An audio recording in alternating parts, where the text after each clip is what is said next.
Nega marginal va absorption costing usullarida foyda har xil chiqadi? Sababi ikkala usul ishlab chiqarish doimiy, ya'ni fixed xarajatlarni turlicha hisoblaydi. Masalan, marginal costing usulida faqat o'zgaruvchan, ya'ni variable xarajatlar mahsulotlar narxiga qo'shiladi. Doimiy ishlab chiqarish xarajatlari, ya'ni fixed cost, masalan, ustaxona ijarasi, menejer maoshi to'g'ridan-to'g'ri xarajat sifatida foyda va zarar hisobiga yoziladi.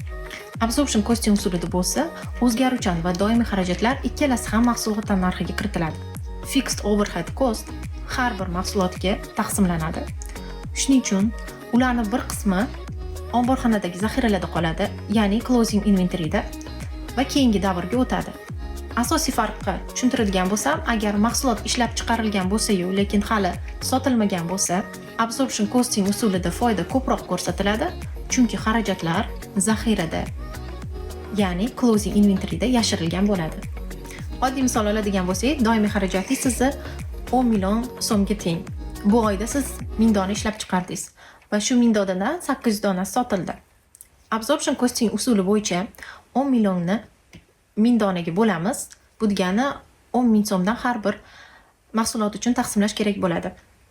Va 200 dona mahsulotingiz zaxirada qolgani uchun 2 million so'm xarajat zaxirada qoladi, faqatgina 8 million xarajat hisobga kiradi. Bu degani absorption costing usuli bo'yicha foyda ko'proq chiqadi.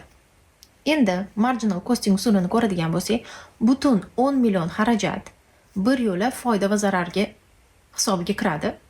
Shuning uchun foyda marginal costing bo'yicha kam chiqadi. Shunaqa nozik farqlardan xabardor bo'lish uchun obuna bo'ling.